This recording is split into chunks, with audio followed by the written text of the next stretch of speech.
আমি আজকে শুরুই করব ম্যাথ দিয়ে, যেহেতু আপনাদেরকে থিওরি গুলো আমি মোটামুটি পড়িয়ে রাখছিলাম। আজকে আমরা শুরু করি ম্যাথ দিয়ে। প্রথম ম্যাথটা দিয়ে শুরু করি। দেখেন, একটা থার্মোমিটারের প্রাথমিক অন্তর 80টি সমান ঘরে এবং অপর একটি থার্মোমিটারের প্রাথমিক অন্তর 120টি সমান ঘরে বিভক্ত। দেখেন, আমার একটা থার্মোমিটারের প্রাথমিক অন্তর হচ্ছে 80টি সমান ঘরে এবং অন্য থার্মোমিটারের প্রাথমিক অন্তর 120টি সমান ঘরে বিভক্ত। অ্যাকচুয়ালি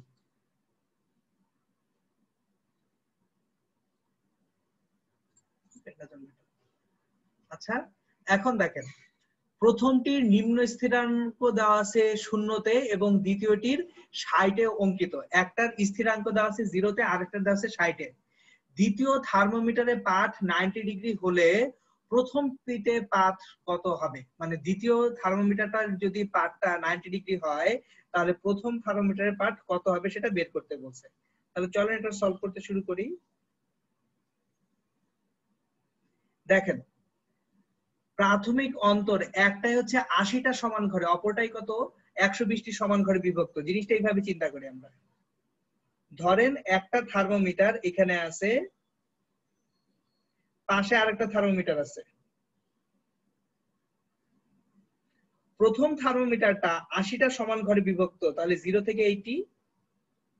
আর দ্বিতীয় থার্মোমিটারটা 120টা সমান ঘরে বিভক্ত। কিন্তু নিম্ন স্থিরাঙ্ক প্রথমটার 0, দ্বিতীয়টার কত? 60। এখান থেকে 120, তার মানে ঊর্ধ্ব স্থিরাঙ্ক কত হবে? অবশ্যই 180 হবে। এটাকে বুঝতে শিখি যে আমার দ্বিতীয় থার্মোমিটারের জন্য অ্যাকচুয়ালি নিম্ন স্থিরাঙ্ক যদি 60 হয়, ঊর্ধ্ব স্থিরাঙ্ক কত হবে? 180 হবে। তার মানে ব্যবধানটা কিন্তু 120-এর। এখন জিজ্ঞেস করা হয়েছে দ্বিতীয় থার্মোমিটারের পাঠ 90 ডিগ্রি। এই দ্বিতীয় থার্মোমিটারের পাঠ যদি 90 ডিগ্রি হয়, এখানে 90 ডিগ্রি সেলসিয়াস পাঠ হলে প্রথম থার্মোমিটারের থিটা কত হবে? এটা হচ্ছে কোশ্চেনটা। এখন দেখেন, আমরা যে বেসিক থিওরি পড়ছি সেই বেসিক থিওরি অনুযায়ী এই ম্যাথ করতে গেলে আপনার থার্মোমিটারের বেসিকটা জানা থাকতেই হবে। আমি আপনাদেরকে থার্মোমিটারের যে বেসিকটা পড়াইছিলাম সেটা কি ছিল? যে এই যে দেখেন, রেশিও বা অনুপাত দুইটা পরস্পর কি থাকবে? সমান থাকবে। এটাই কিন্তু আমি আপনাদেরকে বেসিক জিনিস হিসেবে শিখিয়েছিলাম। তাহলে এই যে দেখেন, রেশিও বা অনুপাত দুইটাকে যদি আমরা নেই, ডান পাশের স্কেলের জন্য 90 - 60 ডিভাইডেড বাই 180 - 60, এটা রেশিওটা। আর বাম পাশে থিটা -0 ডিভাইডেড বাই 80 - 0, দেখেন থিটার মান বের হয়ে আসবে এখান থেকে। 30 divided by 120 equals to theta by 80। তাহলে theta equals to 30 into 80 by 120,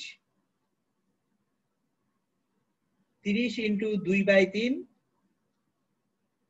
তার মানে 20 ডিগ্রি সেলসিয়াস হচ্ছে প্রথম থার্মোমিটারের পাঠ দেখাবে। আশা করি সবাই বুঝতে পারছেন ইনশাআল্লাহ। সো থার্মোমিটারের একটু ডিফারেন্ট টাইপ ম্যাথ গুলা সলভ করার জন্য আমাদেরকে বেসিক যে কনসেপ্টটা সেটা মাথায় রাখতে হবে। এবং বেসিক কনসেপ্টটা কি? বেসিক কনসেপ্টটা হচ্ছে যতগুলা থার্মোমিটারই আমরা নেই না কেন, সবগুলার যে পাঠের রেশিও বা অনুপাত সেগুলো কি থাকবে? অতি অবশ্যই সেম থাকতে হবে। রেশিও বা অনুপাত ভিন্ন হওয়া চলবেই না। ওকে, 1 নম্বর প্রশ্ন হয়ে গেল। 2 নম্বর প্রশ্নে আসি। দেখেন, আচ্ছা আমি খুব সম্ভবত এই ম্যাথটা আপনাদেরকে করিয়েছিলাম, তারপরও আবার দেখাচ্ছি কারণ এই ম্যাথটা আমার কাছে মনে হচ্ছে যে আসার মতো একটা সুন্দর ম্যাথ। 1 গ্রাম পানিকে আমরা যদি স্বাভাবিক বায়ুমণ্ডলীয় চাপে এবং 100 ডিগ্রি সেলসিয়াস তাপমাত্রায় ফুটাই, তাহলে 1672 কিউবিক সেন্টিমিটার বাষ্পে পরিণত হবে। তো আমি 1 গ্রাম পানি নিয়ে কাজ করব। সো পানিটা যদি হয় 1 গ্রাম পানি, 1 গ্রাম পানির জন্য স্বাভাবিক বায়ুমণ্ডলীয় চাপে এবং কত তাপমাত্রায়? 100 ডিগ্রি সেলসিয়াস তাপমাত্রায় ফুটালে 1672 কিউবিক সেন্টিমিটার বাষ্পে পরিণত হয়। তাহলে আমার আয়তনের যে পরিবর্তন ডেল ভি, এটাই কষ্ট হচ্ছে 1672 মাইনাস 1 কিউবিক সেন্টিমিটার। কারণ আমরা জানি 1 গ্রাম পানির আয়তন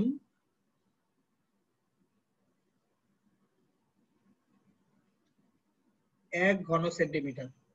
তাহলে আয়তনের পরিবর্তন হচ্ছে 1671 কিউবিক সেন্টিমিটার। এখন কিউবিক সেন্টিমিটারকে মিটারে নিতে গেলে 1671 ইন্টু 10⁻⁻6 কিউবিক মিটার হবে। এটা হচ্ছে আমার আয়তনের পরিবর্তন। এখন দেখেন আপনি স্বাভাবিক বায়ুমণ্ডলীয় চাপে কাজ করতেছেন, তাহলে P equals to 1 atmospheric pressure. এখন 1 বায়ুমণ্ডলীয় চাপ মানে কি 101.325 প্যাসকেল। তাহলে কৃত কাজ W equals to P into del V. So 101.325 into del V 1671 into 10⁻⁻6 joule. সুতরাং তাহলে এই যে কৃত কাজটা যেটা আসতেছে আমাদের, সেই কৃত কাজটা আসবে অ্যারাউন্ড 170 জুল। এখন এইটা হচ্ছে বাহ্যিক কৃত কাজ। আর অভ্যন্তরীণ শক্তি বৃদ্ধিটা কত হবে? তাহলে অভ্যন্তরীণ শক্তি বৃদ্ধি বের করার জন্য আমার লাগবে ডিকিউ সমান ডিইউ প্লাস ডিডব্লিউ। তাহলে DU equals to DQ minus DW. ডিকিউটা হচ্ছে যত পরিমাণ তাপ আপনি দিচ্ছেন। এখন 1 গ্রাম পানিকে আপনি যদি ফুটাতে চান বাষ্পে, তাহলে আপনার যে তাপটা দিবেন 1/1000 বাষ্পীভবনের আপেক্ষিক সুপ্ত তাপ 22,70,000 22,70,000 মাইনাস ডিডব্লিউ হয়েছে অলরেডি 170। তাহলে এখান থেকে 2270 মাইনাস 170 করলে 2100 জুল হবে অভ্যন্তরীণ শক্তি বৃদ্ধি। সো এটা ছিল 2 নাম্বার ম্যাথটা আমাদের। চলেন 3 নাম্বার ম্যাথে চলে যাই। দেখেন 3 নাম্বার ম্যাথটা একটা বেশ ভালো ম্যাথ, এটা আমার পছন্দের ম্যাথ। এক খণ্ড বরফ উপর হতে ভূমিতে পতিত হচ্ছে। একটা বরফ উপর থেকে ভূমিতে আসতেছে। এখন যখন এই বরফটা উপর থেকে ভূমিতে পতিত হয়, পতন শক্তি কিসে রূপান্তরিত হয়? তাপে রূপান্তরিত হওয়ায় বরফ খণ্ডটির 1/4 গলে যায়। দেখেন 1/4 বরফ গলে যাবে। তাহলে 1/4 গলে যাচ্ছে, খুব ভালো কথা। বরফ খণ্ডটি কত উচ্চতা থেকে পতিত হয়েছিল? এখন এখানে বরফ গলনের আপেক্ষিক সুপ্ত তাপটা দেওয়া আছে 80,000 calorie per kilogram per kelvin. খেয়াল করেন বরফ গলনের আপেক্ষিক সুপ্ত তাপটা আমার কিসে দেওয়া আছে? ক্যালোরিতে দেওয়া আছে, সমস্যা নাই কোনো। এবং যে তাপের যান্ত্রিক সমতা যে দেওয়া আছে 4.2 জুল পার ক্যালোরি। ওকে, এখন দেখেন আমরা ইউনিট কনভার্সন না করলেও কোনো সমস্যা নাই, কারণ আমার একটু পরে আমি দেখাবো যে অ্যাকচুয়ালি তাপের যান্ত্রিক সমতা যেটা, এটা দিয়ে যদি গুণ করি তাহলে আমরা এসআই ইউনিটে পেয়ে যাব। দেখেন বরফ গলনের আপেক্ষিক যে সুপ্ত তাপ, আমরা সাধারণত সুপ্ত তাপকে কি দ্বারা প্রকাশ করি? এলভি। এই যে latent heat for vaporisation, LV vaporisation বা বাষ্পীভবন। সো এলভিটা হচ্ছে 80,000 ইন্টু 4.2, আমরা ক্যালোরি থেকে জুলে কনভার্ট করে নিলাম। তাহলে 80,000 কে আমরা যদি 4.2 তে, আচ্ছা গলে যাচ্ছে, বাষ্পীভূত হচ্ছে না, তাহলে এলএফ হবে ফিউশন। আমি ভুল করেছিলাম, এলভি লেখা যাবে না, এলএফ লিখতে হবে, কারণ এখানে ফিউশন হচ্ছে বা গলন। 3,36,000 জুল পার কিলোগ্রাম। এখন দেখেন ধরেন এম ভরের একটা বরফ খণ্ড পড়তেছিল, সে যখন মাটিতে এসে পড়ছে তখন 1/4 গলে গেছে, তার মানে 3/m রিমেইনিং আছে, অবশিষ্ট আছে 3/m, 3m/4। তাহলে m/4 গলে গেছে, m/4 অংশ কি গলে গেছে। তাহলে গলনের জন্য যে তাপ লাগছে Q equals to m/4 into LF, এই পরিমাণ তাপ লাগছে।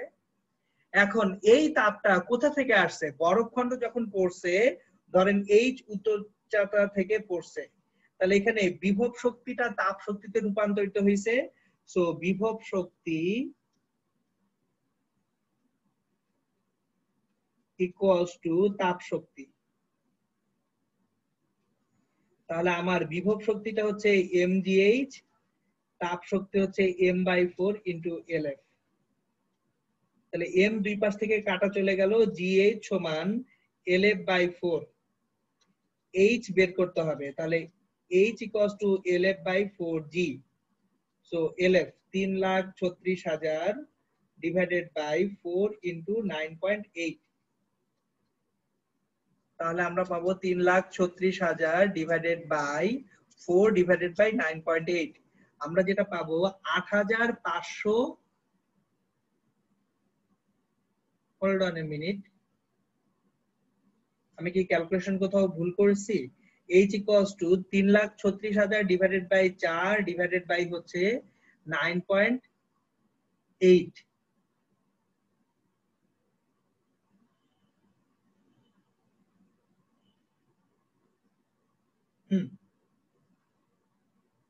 আচ্ছা, খেয়াল করেন, তাহলে যেটা আসতেছে 8,571.428 মিটার, এটা হচ্ছে অ্যান্সার। কিন্তু দেখেন এই ম্যাথটায় একটা ছোট্ট ঝামেলা আছে। ম্যাথটায় ঝামেলা কোথায় সেটা আমি বলে দিচ্ছি। আপনার একটা বস্তু যখন পড়তেছে, বিভব শক্তি সম্পূর্ণরূপে তাপ শক্তিতে রূপান্তরিত হওয়া উচিত কিনা। দেখেন এই ম্যাথটা আমরা করছি, আমরা ধরে নিয়েছি সম্পূর্ণ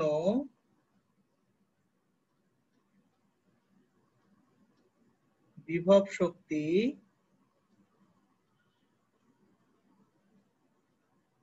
তাপ শক্তিতে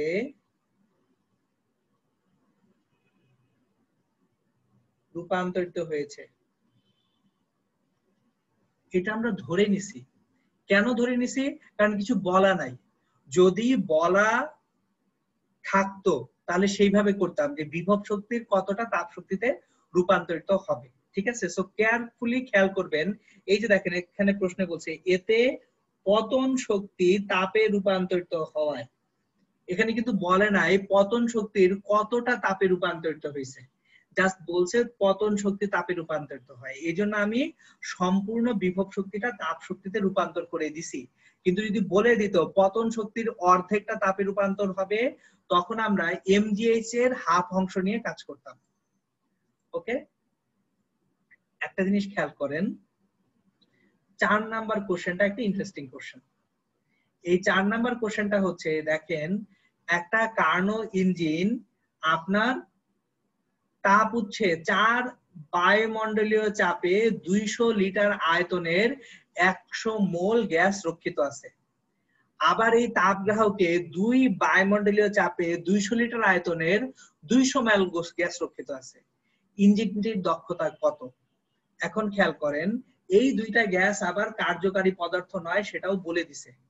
মজাটা দেখেন, এই যে প্রশ্নটা, এই প্রশ্নটা অ্যাকচুয়ালি উদ্ভাসের কনসেপ্ট বুকের প্রশ্ন। সো এখানে বলে দিছে দুইটা গ্যাস, একটা তাপ উৎসে রাখা আছে আর একটা তাপ গ্রাহকে রাখা আছে। আমার এই যে এই দুইটা গ্যাস কখনোই কার্যকারী পদার্থ না। আমাকে জিজ্ঞেস করা হয়েছে গ্যাসটার ইঞ্জিনটার দক্ষতা কত।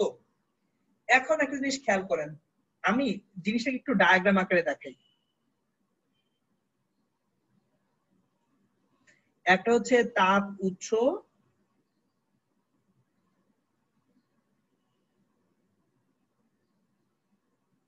যার তাপ হবে Q1, আর একটা হচ্ছে তাপ গ্রাহক,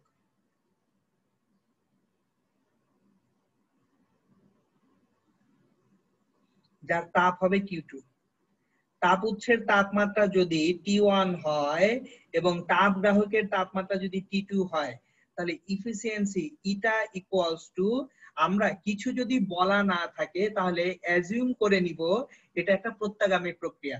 কিছুই বলা না থাকলে 1 minus T2 by T1 into 100%।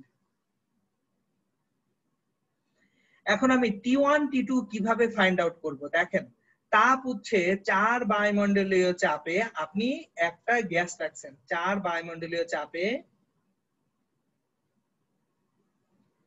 200 litre আয়তনের 100 মোল গ্যাস রেখে দিয়েছেন।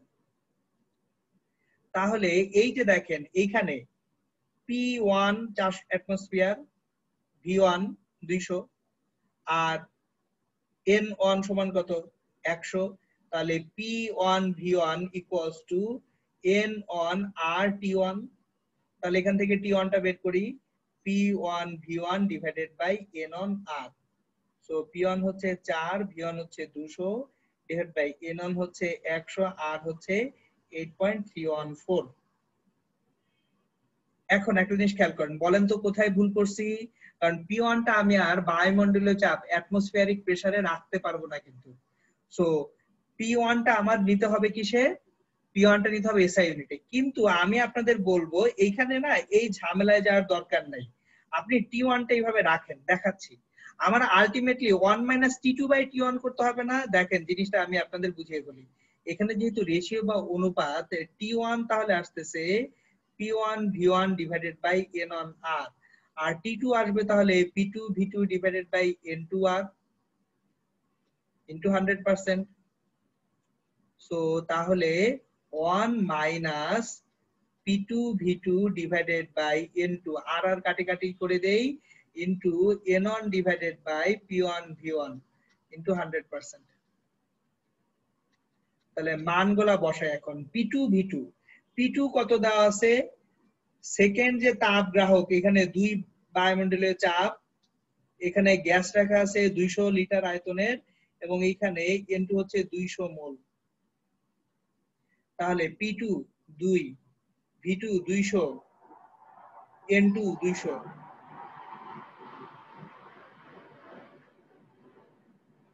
P1 4, V1 200 into 100%। দেখেন তাহলে কি দাঁড়ায়, এই 200 200 কাটা যায়, 100 200 হাফ, 2 কাটা যায় 1/4, মানে এটা হচ্ছে 3/4 বা 75% হবে এটা দক্ষতা। সো দেখেন এটা কিন্তু একটা সম্পূর্ণরূপে ডিফারেন্ট ম্যাথ। আমার একটা তাপ উৎস এবং তাপ গ্রাহকে যে গ্যাসগুলো ছিল সেই গ্যাসগুলোর ডিটেইলস দেওয়া আছে, ডিটেইলস দিয়ে আস্ক করা হয়েছে এই যে এইটা যদি একটা কার্নোর ইঞ্জিন হয়, এই ইঞ্জিনটার অ্যাকচুয়ালি কর্মদক্ষতা বা দক্ষতা কত, সেই দক্ষতা আমরা বের করে ফেলতে পারলাম। ঠিক আছে, ওকে। পরের ম্যাথে যাব আমরা, কোশ্চেন নাম্বার কোশ্চেন নাম্বার 5। এটা তো ছিল 4 5 নাম্বার ম্যাথ। এই ম্যাথটাও আমার খুব পছন্দের একটা ম্যাথ, যে এই ম্যাথটা করতে গেলে অনেক কিছু একবারে শেখা হয়।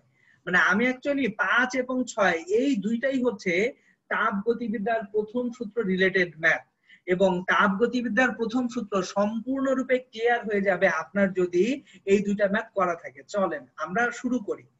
5 নাম্বার ম্যাথে দেখেন একটা পি বনাম ভি গ্রাফ দেখানো আছে। সো আমি এখানে একটা পি বনাম ভি গ্রাফ দেখতে পাচ্ছি। সো এইখানে চাপ যেটা আছে সেটা হচ্ছে আপ টু 50 প্যাসকেল, আর আয়তন যেটা সেটা 3 ঘনমিটার পর্যন্ত আয়তন। এখন ক নাম্বার প্রশ্নটায় 1 নাম্বার প্রশ্নটা বলছে গ্রাফের পাশে টেবিলটা কমপ্লিট করো যথাযথ চিহ্ন বসিয়ে। তার মানে কখন কোনটা পজিটিভ হবে কোনটা নেগেটিভ হবে সেটা যথাযথ চিহ্ন বসিয়ে পূরণ করতে বলছে। এখন দেখেন এ থেকে বি তে ডিকিউটা পজিটিভ সেটা বলে দেওয়া আছে। এ থেকে বি তে যখন যাচ্ছেন ডিকিউটা পজিটিভ বলছে, তারপর এ থেকে বি তে ডিডব্লিউটাও পজিটিভ বলছে, খুব ভালো কথা। এখন ডিকিউ এবং ডিডব্লিউ দুইটাই এ থেকে বি তে বলা হচ্ছে পজিটিভ। এখন ডিইউ অন্তস্থ শক্তির পরিবর্তন এ থেকে বি তে কিরকম হবে সেটা জানতে চাওয়া হয়েছে।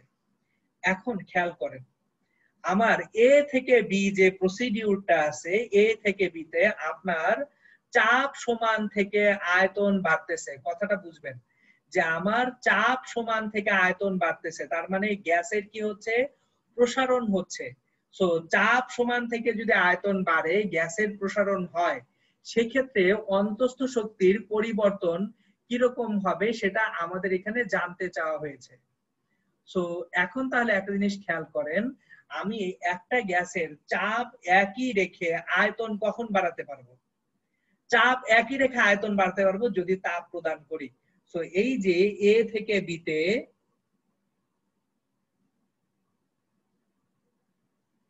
চাপ একই রেখে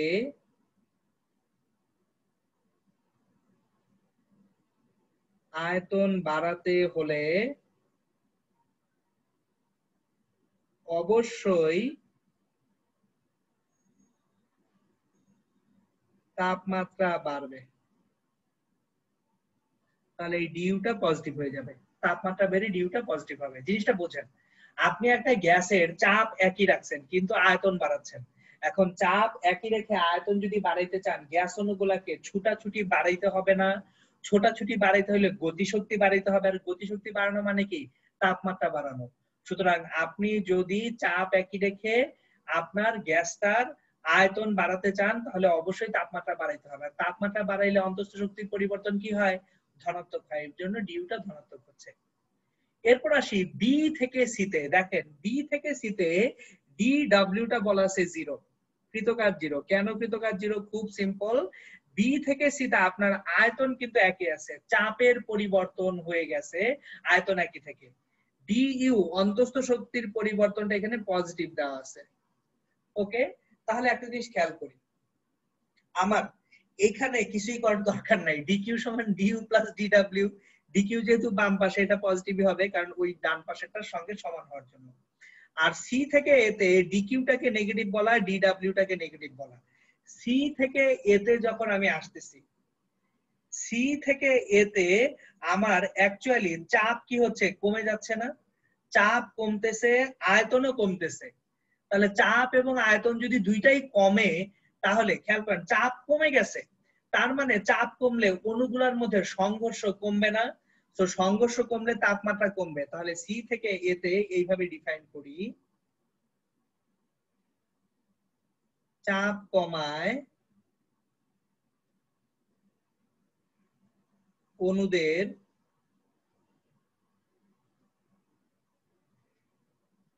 সংঘর্ষ কমে,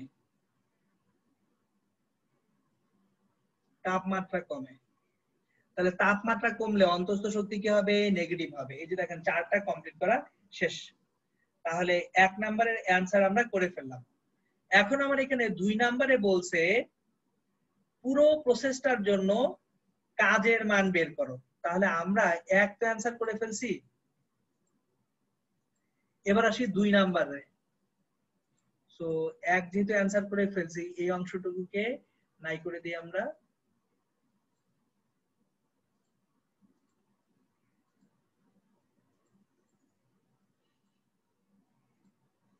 আমাদের এইটাকে উপরে নিয়ে যাই, ডান পাশে জায়গা লাগবে। ওকে, আমার এখন প্রশ্নের দ্বিতীয় অংশ সলভ করতে হবে। ওকে, পুরো প্রসেসটার জন্য কাজের মান বের করতে বলা হয়েছে। তাহলে আমার এখন পুরো প্রসেসের জন্য কাজের মান কিভাবে বের করব, দ্যাট ইজ দ্য চ্যালেঞ্জ।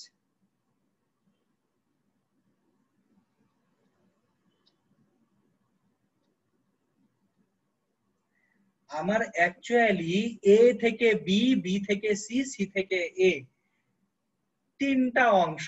এখন কাজ বের করা খুব সহজ, ক্ষেত্রফলটাই কৃতকাজ। যে কোনো কার্নোট চক্রের কৃতকাজ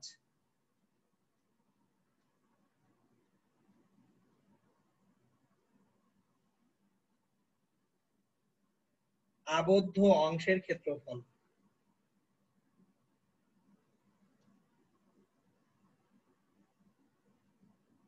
তাহলে এখানে আবদ্ধ অংশের ক্ষেত্রফলটা হচ্ছে হাফ ইন্টু ভূমি কত? 3 মাইনাস 1, উচ্চতা কত? 10 থেকে 40, 40 minus 10, so half into 2 into 30, 30 joule হবে কৃতকাজ। ক্লিয়ার? সো এই যে তাহলে আমরা অ্যাকচুয়ালি কৃতকাজটা পেয়ে গেলাম।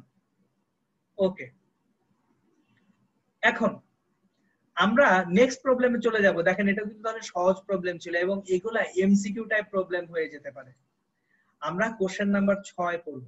এই ম্যাথটা করার পরে আমি আপনাদেরকে এনট্রপির ডিটেইলস পড়াবো এবং আমি আজকে পার্টিকুলারলি আপনাদেরকে কয়েকটা ম্যাথ হোমওয়ার্ক দিব, যে ম্যাথগুলা থেকে আমি বুঝবো যে আপনাদের অ্যাকচুয়ালি তাপ গতিবিদ্যায় দক্ষতাটা কিরকম তৈরি হচ্ছে।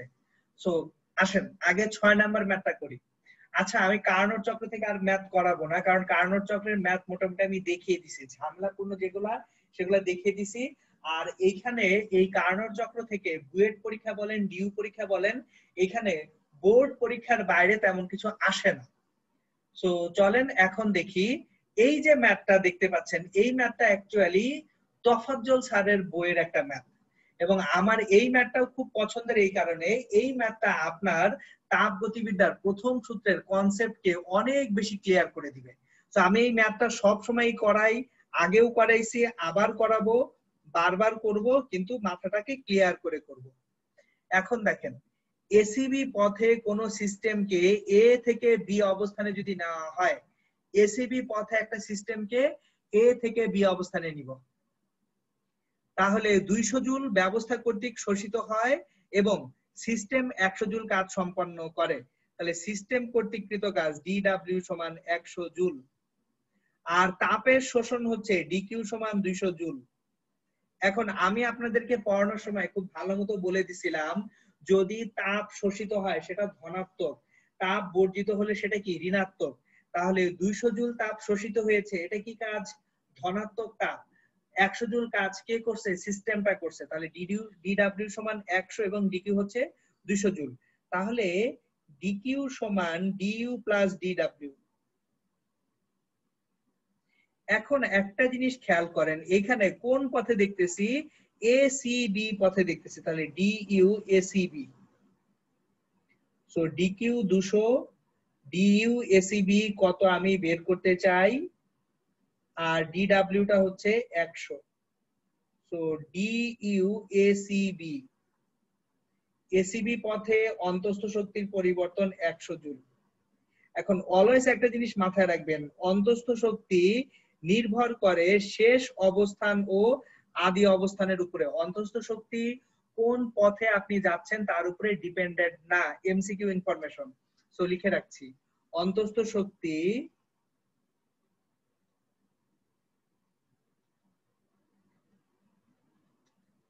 পথের উপর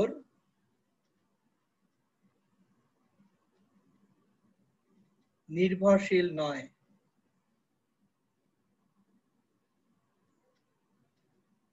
শুধুমাত্র আদি ও শেষ অবস্থানের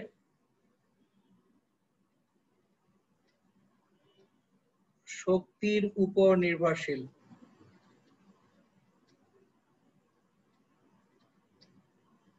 অন্তঃস্থ শক্তি কখনোই পথের উপর নির্ভর করবে না, এটা নির্ভর করবে শুধুমাত্র আদি ও শেষ অবস্থানের শক্তির উপরে নির্ভর করবে। ঠিক আছে? আচ্ছা এখন দেখেন আমাদের এই ডিইউ এসিবি সমান ইউবি মাইনাস ইউএ হবে। তাহলে ডিইউ এসিবি হচ্ছে 100 জুল, 100 জুল সমান ইউবি মাইনাস ইউএ।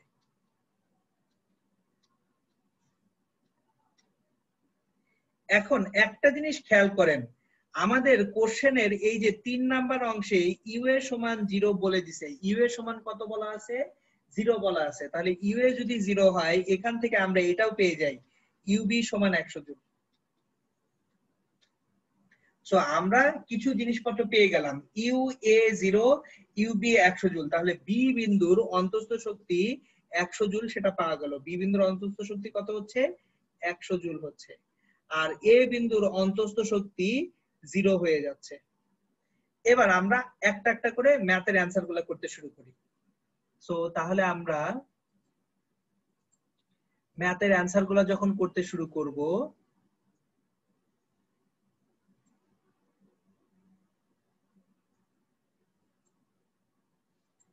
দেখেন এডিবি পথে কাজ সম্পাদনের পরিমাণ 60 জুল। এডিবি পথে 1 নাম্বার করতে যাচ্ছি, ডিডব্লিউ এডিবি এটা হচ্ছে 60 জুল। তাহলে এ থেকে ডি হয়ে বিতে যাচ্ছি, তার মানে ডিডব্লিউ এডি প্লাস ডিডব্লিউ ডিবি। এখন একটা জিনিস খেয়াল করেন তো, ডি থেকে বিতে ভলিউম চেঞ্জ হচ্ছে? ডি থেকে বিতে কোনো ভলিউম চেঞ্জ হচ্ছে না, তাহলে ডিডব্লিউ ডিবি হচ্ছে 0। তাহলে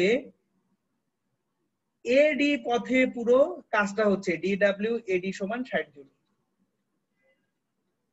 এখন একের প্রশ্নটা কি? একের প্রশ্ন হচ্ছে এবিডি পথে কি পরিমাণ তাপ শোষিত হবে। দেখেন এবিডি পথে কি পরিমাণ তাপের শোষণ হবে সেটা বের করতে বলা হয়েছে। তাহলে চলেন বের করতে শিখি এবিডি পথে কি পরিমাণ তাপের শোষণ হচ্ছে। এখন দেখেন ডি কিউ এবিডি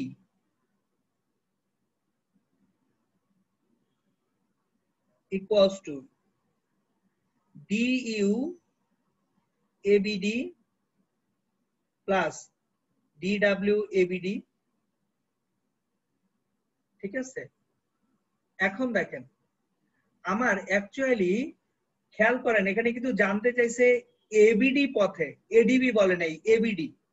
তাহলে ডিকিউ এবিডি পথে যে পরিমাণ তাপ শোষণ হবে ডিইউ এবিডি এবিডি, তার মানে কোথায় গেছি?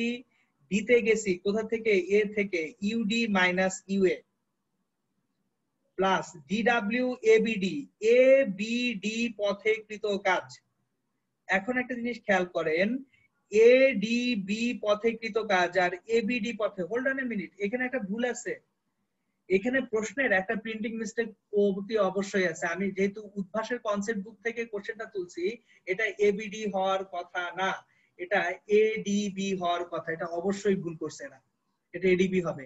আমি কারেকশন করে দিচ্ছি, দেখেন এডিবি নাহলে হবে না তো। কারণ হচ্ছে আমি তো কৃত কাজটা জানি এডিবি পথে, সো তাহলে আমার পুরো জিনিসটা এখানে চেঞ্জ হবে। খেয়ালই করিনি যে এখানে একটা মিস্টেক আছে। dw dq adb equals to du adb plus dw adb। এখন হইছে। এখন দেখেন du adb মানে ub minus ua আর dw adb সমান হচ্ছে 60, ub হচ্ছে 100, ua হচ্ছে 0, 60 160 জুল। এবার ঠিক আছে, সুতরাং 1 এর সলিউশন হয়ে গেল। এবার আসেন আমরা 2 এর সলিউশনে যাব। 2 নাম্বার সলভ করতে যাব। বক্রপথে বি থেকে এ অবস্থায় প্রত্যাবর্তন করলে, আমি বক্রপথে বি থেকে এ অবস্থায় প্রত্যাবর্তন করব, তাহলে বি থেকে এতে বক্রপথে প্রত্যাবর্তন করলে সিস্টেমের উপরে 50 জুল কাজ সম্পাদিত হয়। দেখেন 2 নম্বরে সিস্টেমের উপরে কাজ, তাহলে সিস্টেমের উপরে কাজ হলে সেটা কি পজিটিভ না নেগেটিভ? নেগেটিভ হবে। dWBA equals to -50 joule. তাহলে dQBA কত? এখন dQBA equals to DUBA plus DWBA, dQBA UA minus UB plus DWBA। এখন UA হচ্ছে 0 মাইনাস UB 100 আর DWBA হচ্ছে -50, তাহলে -150 জুল। এই পরিমাণ তাপ কি করবে? তাপ বর্জন করবে। নেগেটিভ হইলেই বর্জিত তাপ, পজিটিভ হইলে গৃহীত তাপ, নেগেটিভ হইলে কি তাপ? বর্জিত তাপ। ঠিক আছে, ওকে। ফাইনালি আমাদের 3 নাম্বার যে কোশ্চেনটা আছে, এই 3 নাম্বার কোশ্চেনটা আমরা যাব। ইউএ সমান 0 এবং ইউডি সমান 40 জুল দেওয়া আছে। ইউএ সমান 0 এবং ইউডি সমান 40 জুল। এডি ও বিডি পথে তাপ শোষণের পরিমাণ কত নির্ণয় করো। ওকে, আমার এডি ও বিডি পথে D Q AD equals to du ad plus dw ad। এখন du ad ud minus ua plus dw ad, একটা জিনিস খেয়াল করেন, আমি অলরেডি dw ad বের করে রাখছিলাম। এই যে dw ad কত জুল ছিল? 60 জুল ছিল। তাহলে dw ad টা হচ্ছে 60, ud হচ্ছে 40 minus 0 plus 60, 100 জুল। আর বিডি পথে আচ্ছা আবারও এটা ভুল, এটা বিডি পথে না। কেন? কারণ দেখেন আপনার এটা ডিবি পথে হওয়া উচিত। খেয়াল করেন, এটা ডিবি পথে হওয়া উচিত ছিল, কোনো সমস্যা নাই। এখন তাহলে এই ডি কিউ আগে ডিবিটা বের করে নিই। দেখেন DQ DB equals to DU DB plus DW DB, DU DB UB minus UD, আর ডিডব্লিউ ডিবিটা জিরো। কেন? কারণ দেখেন ডি থেকে বিতে যখন যাচ্ছেন আয়তনের পরিবর্তন হচ্ছে না, আয়তনের পরিবর্তন না হলে কৃতকাজ কত হয়? জিরো হয়। তাহলে ইউবিটা কত? 100, ইউডিটা কত? 40, 100 মাইনাস 40 60 জুল। এখন যদি প্রশ্নে বলে থাকে বিডি, তাহলে DQ BD equals to minus DQ DB. একটা জিনিস খেয়াল করবেন, এক পথে যেতে আপনি যদি তাপ গ্রহণ করেন, আরেক পথে আসতে তাপ বর্জন করবেন। তাহলে আপনি ডি থেকে বিতে না এসে যদি বি থেকে ডিতে আসেন, 60 জুল তাপ বর্জন করা হবে। এটা তাহলে বর্জিত তাপ। যেহেতু নেগেটিভ সেহেতু তাপটা কি তাপ? বর্জিত তাপ।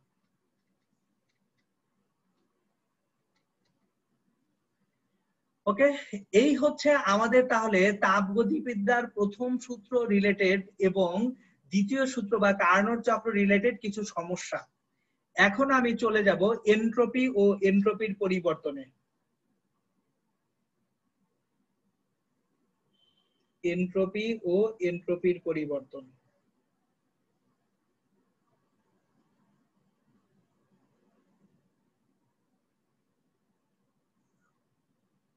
আমাদের এনট্রপি যেটা, এনট্রপিটা অ্যাকচুয়ালি কি নির্দেশ করে? কতটুকু বিশৃঙ্খলা আছে কোন একটা সিস্টেমে সেটা নির্দেশ করে। তাহলে যখনই এনট্রপির পরিবর্তন আসতেছে, তার মানে আমি অ্যাকচুয়ালি একটা সিস্টেম কি অতিরিক্ত বিশৃঙ্খল হচ্ছে নাকি সিস্টেমটার বিশৃঙ্খলা কমে আসতেছে সেটা আমরা দেখতেছি। এখন এনট্রপির পরিবর্তন দুই ভাবে হয়। এক, তাপমাত্রার পরিবর্তন হলে,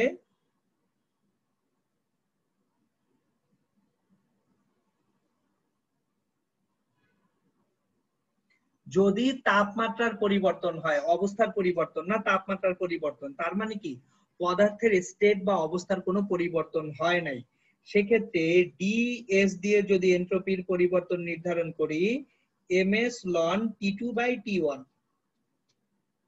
যেখানে এস হচ্ছে পদার্থের, এসটাকে কি বলা হয়? আপেক্ষিক তাপ।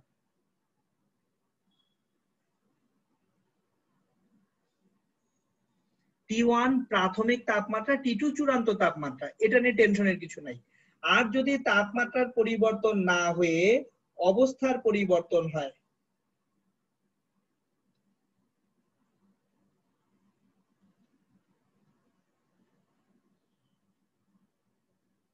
সেক্ষেত্রে ডিএস ইকুয়ালস টু হয় mLF/T গলনের সময়,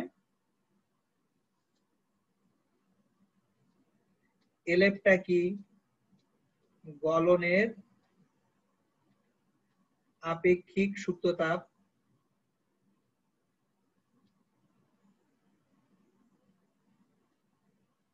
এইখানকার টিটা হচ্ছে গলনাঙ্ক। আর যদি বাষ্পীভবন করি তাহলে mLV/T, এটা হচ্ছে বাষ্পীভবন বা স্ফুটনের সময়।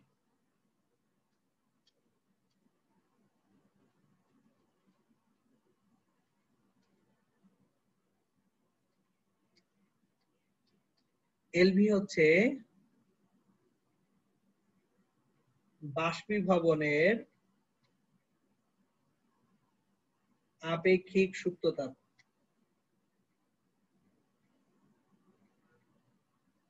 আর টিটা হচ্ছে এখন স্ফুটনাঙ্ক। এই হচ্ছে এনট্রপির পরিবর্তন। এখন এনট্রপির পরিবর্তন রিলেটেড জেনারেল ম্যাথ গুলো আপনারা করছেন। আমি আপনাদের আজকে যেটা দেখাবো সেটা হচ্ছে মিশ্রণে এনট্রপির পরিবর্তন। মিশ্রণে এনট্রপির পরিবর্তন।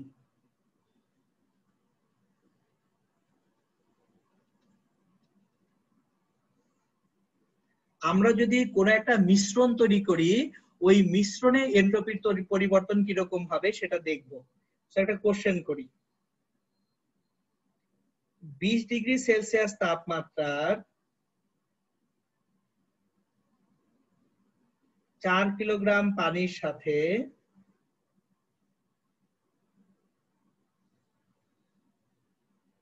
80 ডিগ্রি সেলসিয়াস তাপমাত্রার 2 কিলোগ্রাম পানি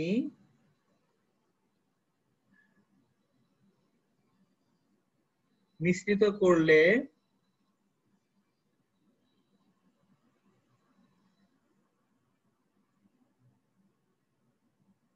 এন্ট্রপির পরিবর্তন কত হবে?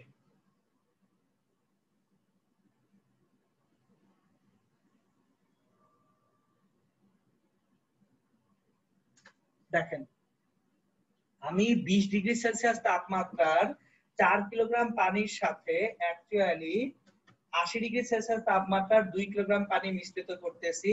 এখানে মিশ্রণের এন্ট্রপির পরিবর্তন কত হবে সেটা জানতে চাওয়া হয়েছে। ঠিক আছে, ওকে। এখন দেখেন, আপনার এখানে যখনই মিশ্রণ বলা হবে তার মানে কি একটা মিশ্রণের চূড়ান্ত তাপমাত্রা লাগবে। আমার এই যে দুইটা পদার্থকে, দুইটা ভিন্ন তাপমাত্রার পদার্থকে একত্রিত করতেছি, তাহলে আমার লাগবে কি মিশ্রণের চূড়ান্ত তাপমাত্রা। মনে করি মিশ্রণের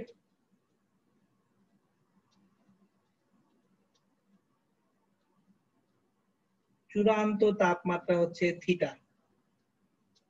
আমরা ধরে নিচ্ছি এই মিশ্রণটা শেষ পর্যন্ত থিটা তাপমাত্রায় পৌঁছাচ্ছে। তাহলে একটা জিনিস খেয়াল করেন, চূড়ান্ত তাপমাত্রা যদি থিটা হয়ে থাকে সেক্ষেত্রে আমরা এখানে খুব সিম্পলি দেখেন, আমার গৃহীত তাপ সমান বর্জিত তাপ। 20 ডিগ্রি সেলসিয়াস তাপমাত্রার পানিটা তাপ গ্রহণ করবে,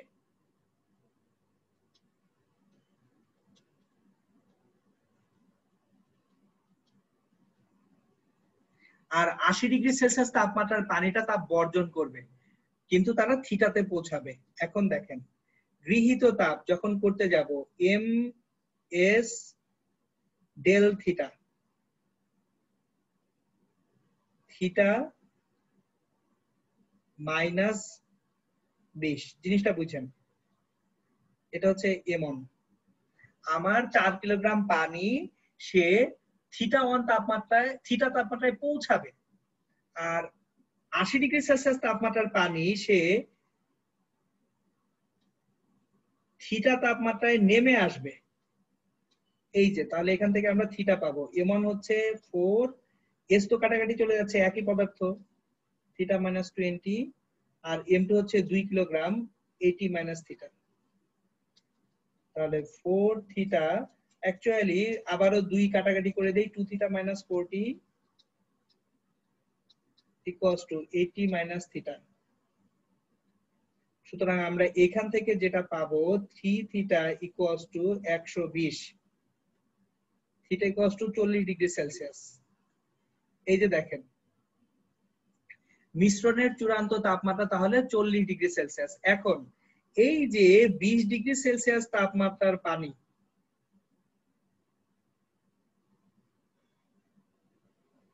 40 ডিগ্রি সেলসিয়াসে উন্নীত হতে ডিএস অন এন্ট্রপির পরিবর্তন এম অন এস লন। খেয়াল করেন, সে কত তাপমাত্রায় গেছে? 40-এ গেছে, তার মানে 40 প্লাস 273। কততে ছিল? 20-এ ছিল, 20 প্লাস 273।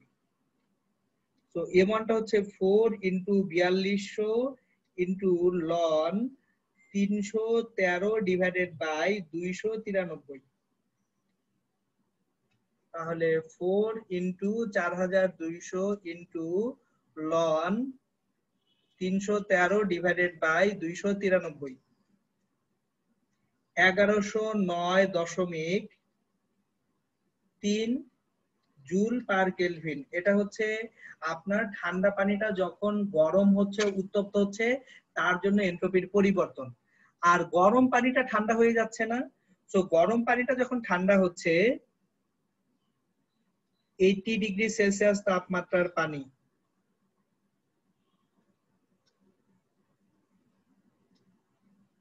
চল্লিশ ডিগ্রি সেলসিয়াস তাপমাত্রায় নেমে আসতে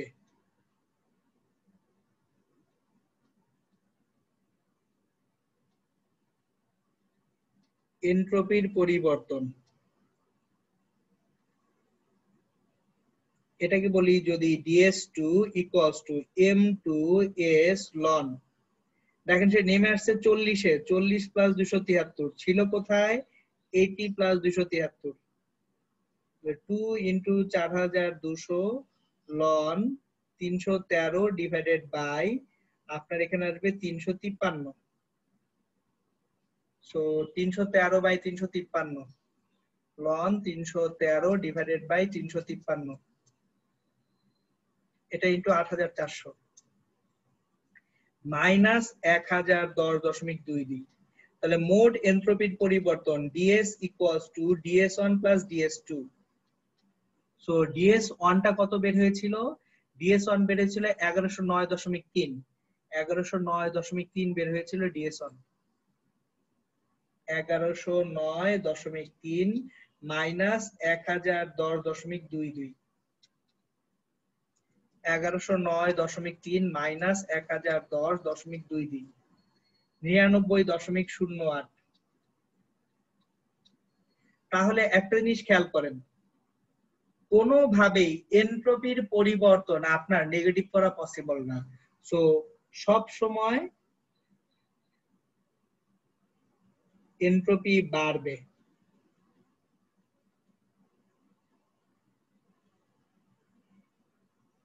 কখনো এনট্রপি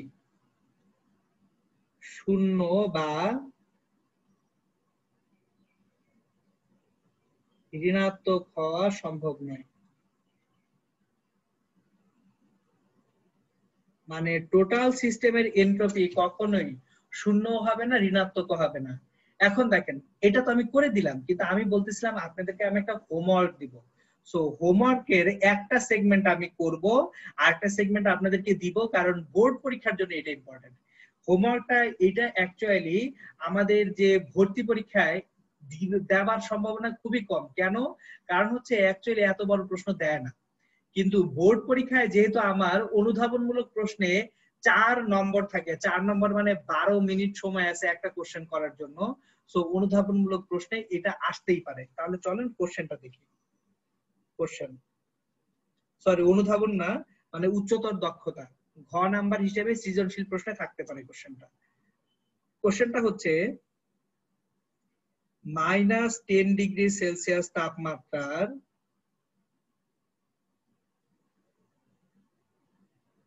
2 কিলোগ্রাম পানির সাথে 40 ডিগ্রি সেলসিয়াস তাপমাত্রার 4 কিলোগ্রাম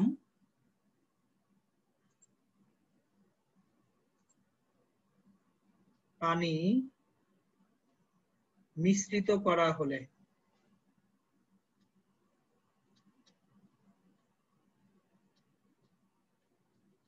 এনট্রপির পরিবর্তন কত?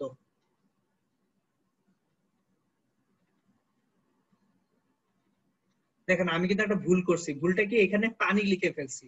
-10 ডিগ্রি সেলসিয়াস তাপমাত্রায় কখনো পানি থাকতে পারে? সম্ভব? বরফ। তাহলে আমরা এখানে দেখেন, আচ্ছা হোমওয়ার্ক না দিয়ে আমি করে দিই আসলে, কারণ এখানে কিছু ঝামেলা আছে। আমি ঝামেলাগুলো একেবারে স্টেপ ওয়াইজ দেখিয়ে দেখিয়ে করে দিচ্ছি। আবারও বলতেছি এটা অ্যাডমিশন টেস্টে আসার সম্ভাবনা খুবই কম, কিন্তু পোরশন একটা অংশ হয়তোবা থাকলেও থাকতে পারে, বাট বোর্ড পরীক্ষার জন্য এটা খুব ইম্পর্টেন্ট।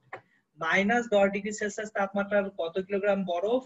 2 কিলোগ্রাম বরফের সাথে 40 ডিগ্রি সেলসিয়াস তাপমাত্রার 4 কিলোগ্রাম পানি মিশ্রিত করছি, সেক্ষেত্রে এনট্রপির পরিবর্তন কত হবে জানতে চাওয়া হচ্ছে। খুবই ভালো কথা। এখন দেখেন আপনি বরফ নিচ্ছেন -10 ডিগ্রি সেলসিয়াস তাপমাত্রার 2 কিলোগ্রাম, এবার প্রথম জিনিসটা চেক করতে হবে, বরফ থাকলে প্রথম চেকিং হচ্ছে সম্পূর্ণ বরফ গলবে কিনা সেটা আগে দেখা। তাহলে সম্পূর্ণ বরফ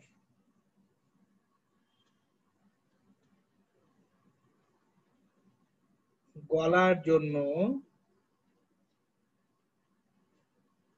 প্রয়োজনীয় তাপ,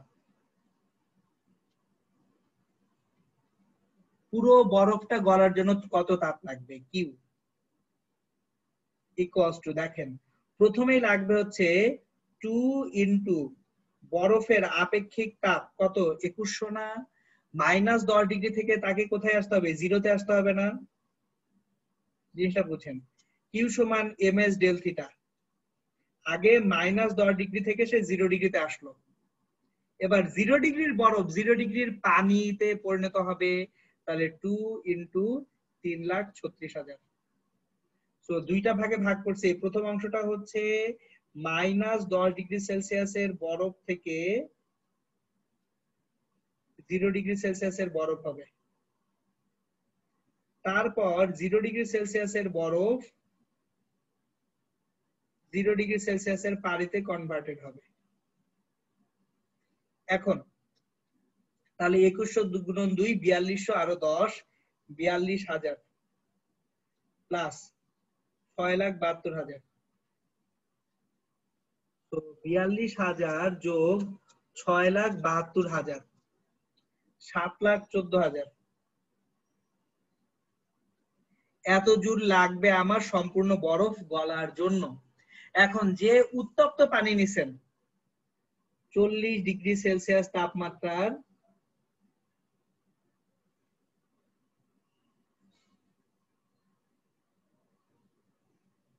পানি,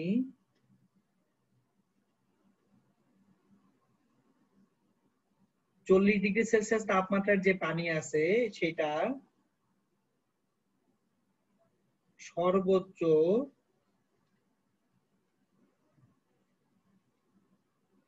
বর্জন করতে পারবে।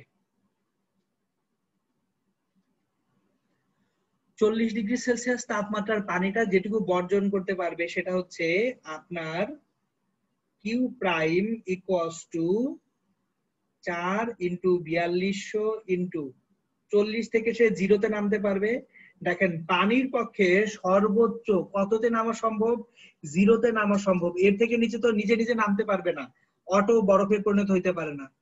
6,72,000 জুল। তাহলে দেখেন as Q prime less than Q, সম্পূর্ণ বরফ গলবে না, বুঝেন। আমার কিন্তু সম্পূর্ণ বরফ গলে নাই, তার মানে মিশ্রণে পানিও আছে বরফও আছে। এখন সম্পূর্ণ বরফ যদি না গলে কতটুকু বরফ গলবে, এটা হচ্ছে কোশ্চেন। আমার কতটুকু বরফ গলবে সেটা এখন দেখি। দেখেন আমার তাহলে সম্পূর্ণ বরফ না গললে মিশ্রণের চূড়ান্ত তাপমাত্রা 0 ডিগ্রি সেলসিয়াস,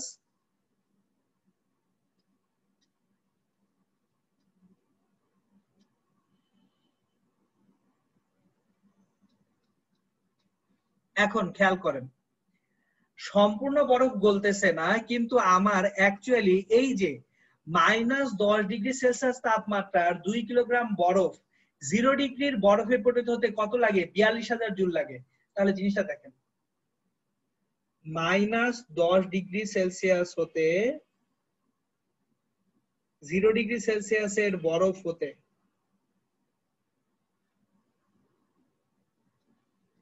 তাপ প্রয়োজন হচ্ছে 42,000 জুল। আপনি কত তাপ দিতে পারতেছেন দেখেন তো, আপনি দিতে পারতেছেন 6,72,000 জুল। এর মধ্যে থেকে 42,000 জুল শুধুমাত্র -10 বরফ থেকে 0 বরফ করতে হয়ে গেছে। তাহলে বাকি তাপ 6,72,000 -42,000, 6,30,000 জুল বাকি থাকবে।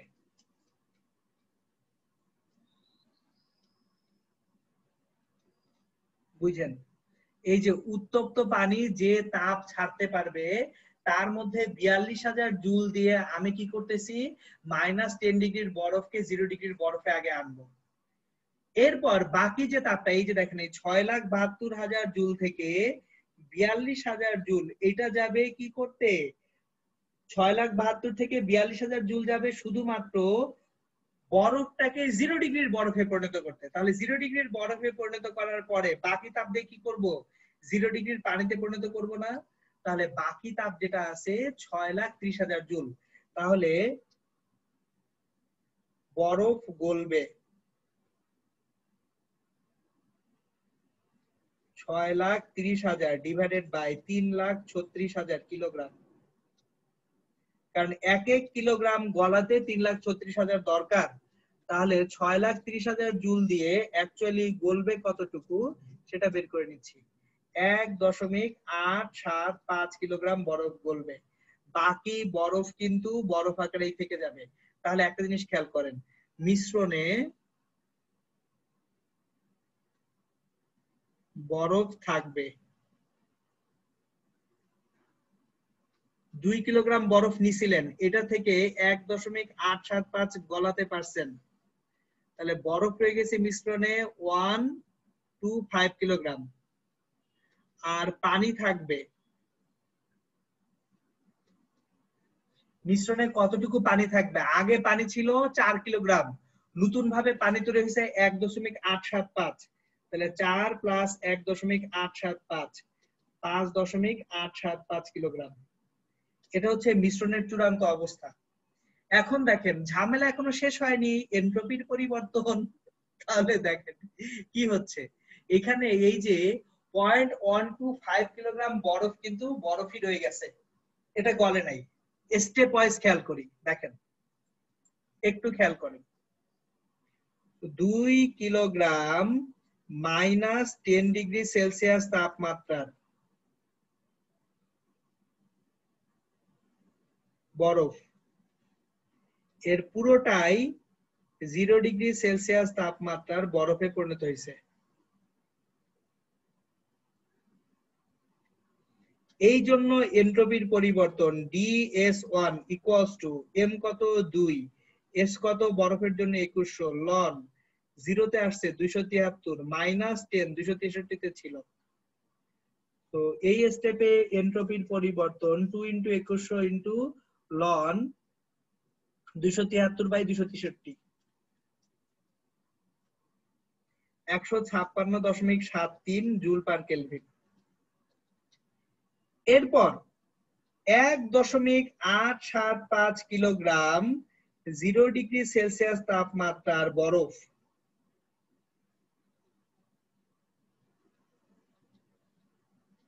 1.875 কিলোগ্রাম 0 ডিগ্রি সেলসিয়াস তাপমাত্রার পানিতে রূপান্তর হয়েছে। তাহলে এই ক্ষেত্রে DS2 equals to m 1.875 into গলতেছে না LF 3,36,000 ডিভাইডেড বাই গলনাঙ্কের জন্য তাপমাত্রা কত 273 কেলভিন। তাহলে 1.875 into 3,36,000 divided by 273, 2307.69 joule per kelvin. দেখেন দুইটা স্টেপ গেল, আরো একটা স্টেপ আছে, থার্ড স্টেপ। আমার এখন 4 কিলোগ্রাম 40 ডিগ্রি সেলসিয়াস তাপমাত্রার পানি,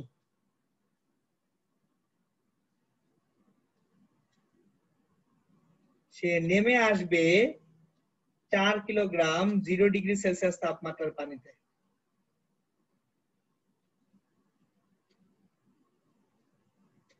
তাহলে এই ক্ষেত্রে DS3টা যেটা হবে 4 × 4200 ইন্টু লন, 0 তে নামছে 273 313 থেকে। So 4 × 4200 into ln 273 divided by 313, -2297.08। তাহলে টোটাল এনট্রপির পরিবর্তন DS equals to DS1 plus DS2 plus DS3। So 156.73 plus 2307.69 minus 2297.08। তাহলে 156.73 plus 2307.69 minus 2297.08 167.34 joule per kelvin. না আপনাদেরকে আমি সবচেয়ে ঝামেলার ম্যাথ করাই দিলাম একটা। এবার আমি আপনাদেরকে বলি, এই যে শেষ ম্যাথটা যে করলাম, এই ম্যাথটা আপনারা ভুলেও পরীক্ষার হলে ট্রাই করতে যান না। মানে যদি খুব কনফিডেন্ট না থাকেন যে না আমি এটা পারবো ইনশাআল্লাহ, এই ম্যাথটায় হাত না দিতে আমি সাজেস্ট করি। এই কারণে মানুষজন পরীক্ষার হলে একটু এলোমেলো হয়ে যায়। অ্যাকচুয়ালি এই ম্যাথটা তাহলে কেন করব? আপনি বলতেছেন পরীক্ষার হলে ট্রাই না করতে, তাহলে করেলেন কেন? খুদাই পেন খাওয়াইলেন না। এটা হচ্ছে যে আমরা ওই যে something we need for a rainy day, এখানে রেইনি ডে মানে বৃষ্টির দিন না, মানে যদি ঝামেলায় পড়ে যাই, আল্লাহ না করুক পরীক্ষার প্রশ্ন এমন আসছে অন্য কিছু পারতেছি না, তখন এইটার কিন্তু প্রসিডিউরটা ইজি, করতে পারলেই হয়ে যাবে। সো এই ম্যাথটা হচ্ছে পার্টিকুলারলি বোর্ড পরীক্ষায় রেইনি ডে বা দুর্দিনের জন্য অ্যাকচুয়ালি তুলে রাখার একটা ম্যাথ। যদি আর কিছু না পারেন এই টাইপ কোনো ম্যাথ আসলে অ্যান্সার করবেন, আর কিছু পারলে তো ইনশাআল্লাহ কোনো সমস্যা নাই, এখানে আসার কোনো প্রয়োজনই নাই। ওকে, তাহলে আমাদের তাপগতিবিদ্যা এই পর্যন্তই। অ্যাকচুয়ালি তাপগতিবিদ্যা গুছিয়ে শেষ হয়ে গেল ইনশাআল্লাহ। এখন আচ্ছা, তাসনিম সুমাইয়া অনন্যা, যদি বরফ সব গলে যেত তাহলে তো কেস একটা কম হতো, তাই না? বরফ যদি সব গলে যেত তাও কেস কম হইতো না, কারণ খেয়াল করেন আগে কিন্তু মাইনাস থেকে জিরোতে আসতে হবে, তারপর জিরো থেকে বরফ গলতে হবে। স্টেপ কম হতো না, স্টেপ বাড়তো, কারণ সব বরফ ধরেন গলে গেছে, সেক্ষেত্রে আবার তাপমাত্রা বেড়ে যায়, স্টেপ বেড়ে যাবে। আমি একটা হোমওয়ার্ক দিই আপনাদের, দাঁড়ান আমি বুঝছি আপনার কনফিউশনটা বুঝতে পারছি, আমি একটা হোমওয়ার্ক দিচ্ছি তাহলে বুঝবেন ভালো মতো। এইটা একটু কাইন্ডলি করেন, এটা একটু বড় হবে কিন্তু করবেন। -10°C তাপমাত্রার সব বরফ গললে অ্যাকচুয়ালি স্টেপ বাড়বে। 2 কিলোগ্রাম বরফের সাথে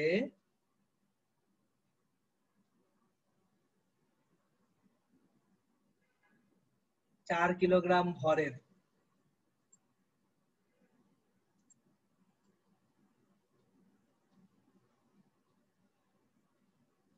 80°C তাপমাত্রার পানি যুক্ত করা হলো।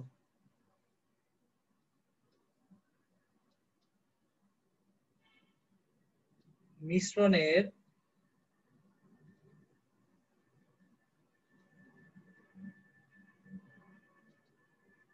এনট্রপির পরিবর্তন কত হবে?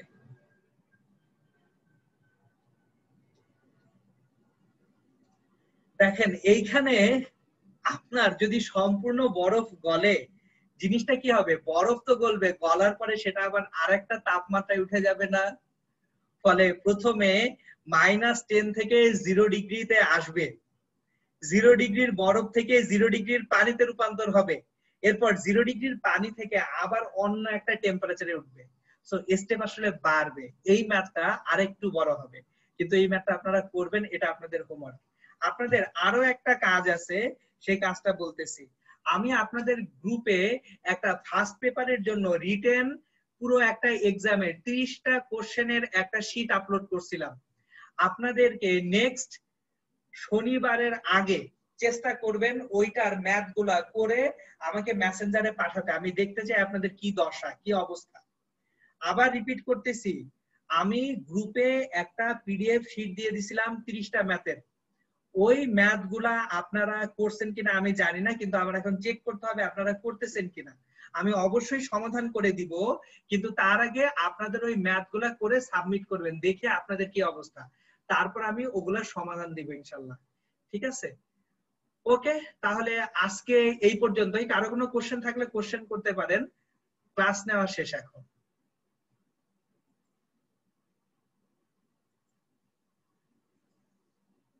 কোনো কোশ্চেন নেই? তাহলে কোশ্চেন না থাকলে তাহলে আল্লাহ হাফেজ বলে দিব ইনশাআল্লাহ। আচ্ছা একটা জিনিস শোনেন, এখন থেকে আমার প্রত্যেকটা ক্লাস এই যে আজকে যেমন নিলাম ফেসবুক লাইভ এবং জুমে একত্রে থাকবে, কারণ আমি মানে আমার ব্যস্ততার কারণে আপনারা কিছুটা ঝামেলায় পড়তেছেন, বেশ ভালোই ঝামেলায় পড়তেছেন। আমি ভিডিওগুলো আপলোড করতেছি পরে। তো আমি এই যে রিসেন্টলি এটা খুঁজে বের করলাম যে আমি এট এ টাইম 2 জায়গায় যদি লাইভে থাকতে পারি তাহলে আপনাদের আর কোনো ঝামেলা নাই। কারণ কি, আমার ক্লাস শেষ হওয়া মাত্রই গ্রুপে ভিডিওটাও হয়ে গেছে। আপনি যদি ক্লাস কোনো কারণে মিস করেন সঙ্গে সঙ্গে গ্রুপে যেয়ে দেখতে পারবেন, অথবা যদি মনে হয় যে না ভিডিওটা আরেকবার দেখা দরকার গ্রুপে যেয়ে দেখতে পারবেন। এবং আপনাদের জন্য একটা নিউজ আছে, নিউজটা আমি শেয়ার করি। আমি আপনাদের সম্পূর্ণ এমসিকিউটা প্র্যাকটিসের জন্য আমি অলরেডি কাজ শুরু করছি এবং 3টা চ্যাপ্টারের এমসিকিউ প্র্যাকটিস আমি করাইছি। সো ওইটা আমি এইচএসসি যারা এই বছর সেকেন্ড ইয়ারে উঠছে, মানে আপনারা না, আপনাদের জুনিয়র ব্যাচ, ওদের জন্য আমি অ্যাকচুয়ালি এমসিকিউ সমাধানের কিছু ক্লাস নিচ্ছি। এখন যেহেতু আপনাদের এইচএসসি পরীক্ষার জন্য এমসিকিউটা জরুরি, আমি মনে করি ওই এমসিকিউ সলভ ক্লাসগুলো অ্যাটেন্ড করলে আপনারা বেনিফিটেড হবেন, কোনো লস হবে না ইনশাআল্লাহ। সো আমি আপনাদেরকে গ্রুপের লিংকটা পাঠিয়ে দিব, আপনারা ওই গ্রুপে যদি জয়েন করেন ক্লাসগুলা ফ্রি। ওদের জন্য আমি হচ্ছে ফ্রিতেই রাখছি যে আমার স্টুডেন্ট সবাই মিলেমিশে সবাই ক্লাস করুক। সো ওই গ্রুপগুলোতে জয়েন করলে আপনারা চ্যাপ্টার ওয়াইজ এমসিকিউ গুলা দেখতে পারবেন যে আমি এমসিকিউ সলভ করে শিখাইছি। আমি আপনাদের মেসেঞ্জার গ্রুপে লিংকটা ইনশাআল্লাহ দিয়ে দিব। ওকে, তাহলে সবাই ইনশাআল্লাহ ভালো থাকবেন, সুস্থ থাকবেন, সুন্দর থাকবেন। আসসালামু আলাইকুম।